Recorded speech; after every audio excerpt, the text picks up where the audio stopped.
欢迎来到新闻频道，明星们很高兴您订阅了该频道。孔生与肖战都没想到，肖战得闲紧致上映后，凭3反破了国产片困局，无疑差评。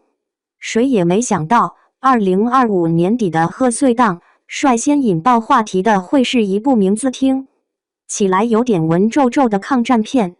导演孔生，电视剧领域的金字招牌，第一次带着正午阳光的银幕创业作得闲紧致闯进电影圈。顶流演员肖战彻底抹去明星光环，在深山里拍戏98天，全程无路透，把自己变成了一个皮肤黝黑、双手生茧的钳工。当这部神秘的电影在12月突然空降定档，并在2天内票房冲破1.5亿，所有人都意识到事情不简单。它几乎无差评的口碑，似乎戳中了当下观众心中某个隐秘的角落。一反套路，当炮灰和工匠成为主角。过去的抗战片，英雄总是带着光环，故事总是宏大悲壮。但得闲紧致从一开始就反着来，他的故事小得惊人，不讲千军万马的正面战场，只讲一个叫歌止镇的深山小镇里，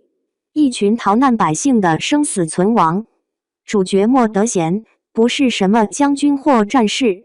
只是一个从南京逃难来的普通钳工，最大的愿望是带着一家老小活下去。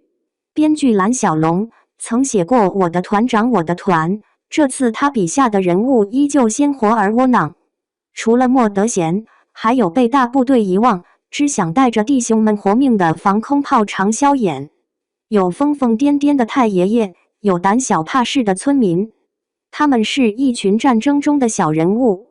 最初的表现不是英勇，而是恐惧、逃避和碎嘴抱怨。这种设定让观众瞬间卸下了对神剧的防备，因为荧幕上的人就像我们自己。电影没有让这些人瞬间变成超级英雄，他们的转变是被逼出来的。当日军误将歌止镇当作五镇进驻，和平的幻象被彻底打破，退无可退时，钳工的手艺被用来改造武器，农民的钉耙和锄头成了杀敌工具，连90多岁的太公也颤巍巍举起了斧头。这种反抗不是为了成为传奇，只是为了守护身后那个叫家的地方。有观众在社交平台留言，年裁员潮里，莫德贤就像被迫转行的我们。这种来自普通人的共情，或许正是电影成功的第一把钥匙。2反煽情，用荒诞幽默包裹血性与刺痛。如果你以为这是一部苦大仇深、全程催泪的电影，那就又错了。孔生和蓝小龙给这个沉重的题材包裹了一层荒诞又辛辣的黑色幽默。电影里充满了让人哭笑不得又心头发紧的桥段。3个日军侦察兵把歌止镇的名牌误读成五镇，阴差阳错引来了敌军。村民们用竹篾编出假炮台，竟真的引开了日军战机的扫射。面对闯进地窖的日本兵，善良的村民不忍下手扔掉武器，却反遭杀害，而后面老火铳扣下扳机时则毫不迟疑。这些情节既写实又荒诞，笑过之后是更深的刺痛。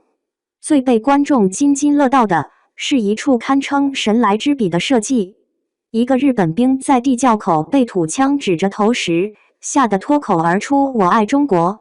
这句台词辛辣地讽刺了侵略者的虚伪，他们赌的就是中国人的善良会心软。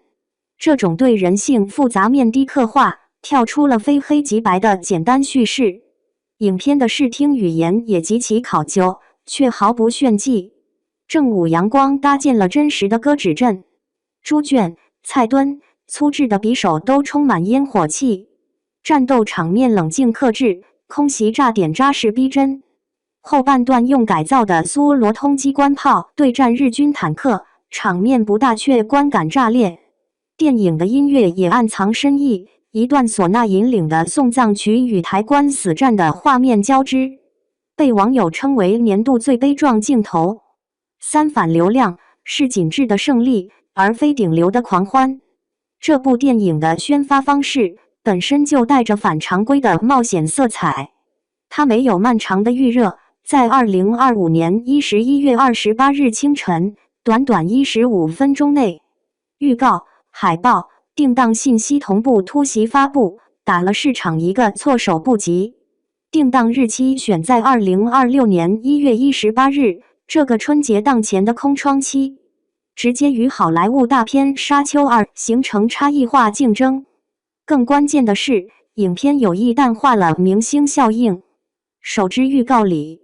肖战有近1/3的镜头是背影或侧影，特写更多地给了破损的工具和染血的泥土。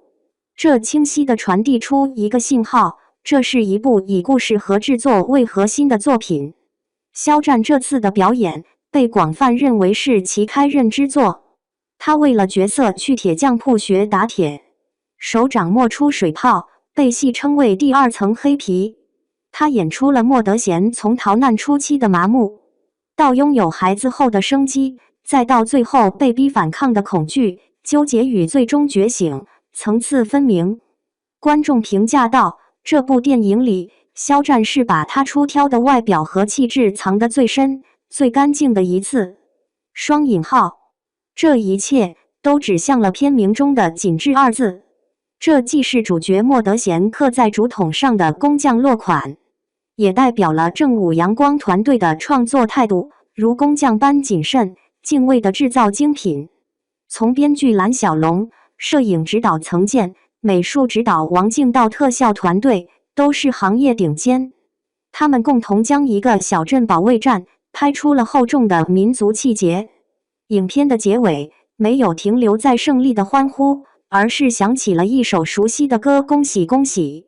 很多人以为这是首拜年歌，但导演在这里用他原初的寓意，这首歌创作于1945年，是为了庆祝抗战胜利，恭喜在战争中活下来的每一个生命。这个安排让影片的情绪从悲壮升华到一种跨越历史的深沉感慨。当一部电影选择用小人物的视角解构宏大历史，用黑色幽默消解刻板悲情，再用工匠精神对抗浮躁流量，他所获得的几乎无差评，似乎就不再是意外。然而，一个争议也随之浮现，这种高度风格化，甚至带有荒诞色彩的叙事，是否在某种程度上美化了战争的残酷？当我们在为歌指阵的机智反抗会心一笑时，又该如何直面那些历史上真实发生过的、毫无幽默可言的沉重苦难？这或许是德贤紧致留给每个观众在情绪平复后需要独自思考的问题。